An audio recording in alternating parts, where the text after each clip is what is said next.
found the one, you should never give her up. I think it's the way life changes when in love, yeah. I surround my soul with the positivity. That's why I don't worry about the things that I don't see, yeah. These days I don't worry about much. I think we should have some more fun. I still dream about the days when we were young.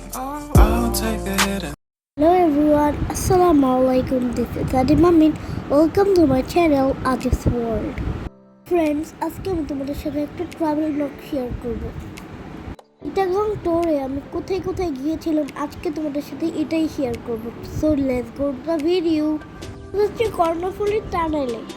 Karnaphuli tunnel হলো গিয়ে একটা ছোট সুড়ঙ্গ যা কর্ণফুলী নদীর নিচে অবস্থিত। 23 সালের 28 অক্টোবর আমাদের প্রধানমন্ত্রী শেখ হাসিনা এই টানেলটা উদ্বোধন করলেন। এই টানেলের দৈর্ঘ্য প্রায় 3.32 কিলোমিটার।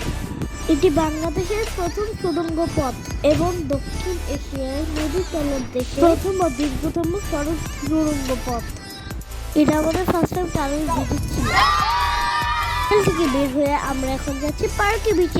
যেতে আমি গাড়িতে একটু গান করলাম।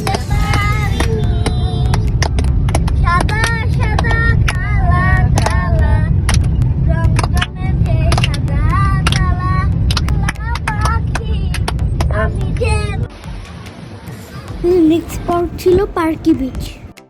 চট্টগ্রাম শহর থেকে 20 কিলোমিটার দক্ষিণে এই বিচটি অবস্থিত।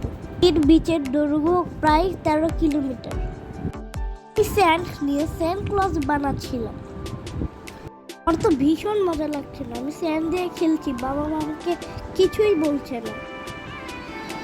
সব থেকে বেশি মজা লেগেছে যখন আমি সমুদ্রে নেমেছি। ফার্স্ট টাইম সমুদ্রে নেমেছিলাম, তাই আমি অনেক বেশি মজা করছিলাম। Was really memorable day for me.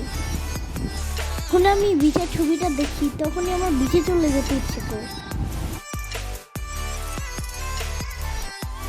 বিচে আমি হর্স রাইড করেছিলাম, আমার খুবই মজা লাগছিল আর আমার একটু ভয়ও লেগেনি। বিচের পরে আমাদের নেক্সট স্পট ছিল Chittagong boat club. Boat club প্রায় 38 বছর আগে সুলতান আহমেদ প্রতিষ্ঠা করেছিলেন।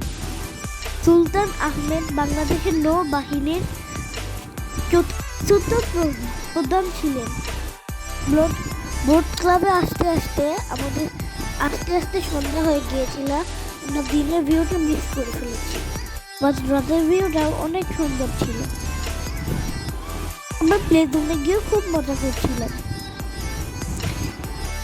ভিউতে এত নাইস ছিল, আমরা সবাই এনজয় করছিলাম। আমাদের ট্যুরের দিন খুবই কম ছিল, তাই আমরা একদিনে 5টা স্পটে গেছি। বলা যায় একদম দৌড়ের উপরে একদম একটা ট্যুর ছিল, বাট সবাই মিলে অনেক এনজয় করেছিলাম।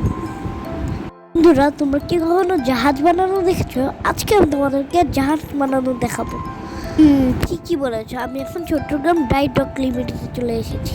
চট্টগ্রাম ড্রাই ডক লিমিটেড একটি জাহাজ মেরামত প্রতিষ্ঠান। এখানে বাংলাদেশের জাহাজগুলো রিপেয়ার করা হয়। রেস্ট্রিক্টেড এরিয়া, এই জন্য তোমাদের সাথে সবকিছু শেয়ার করতে পারছি না।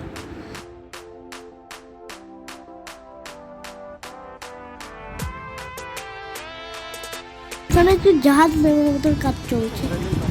এখানে কোনো জাহাজের প্রবলেম হয়, কি জন্য রিপেয়ারের জন্য আসে।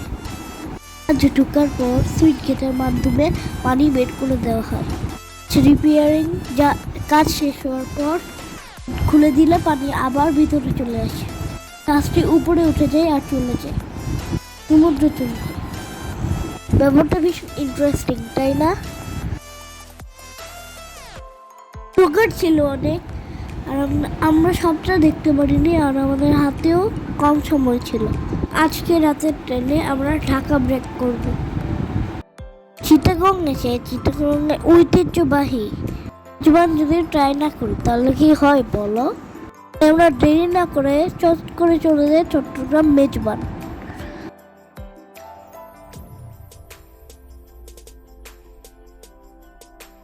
থেকে আমাদের খাবারগুলো অর্ডার করা ছিল যাতে আমাদের লেট না হয়ে যায়।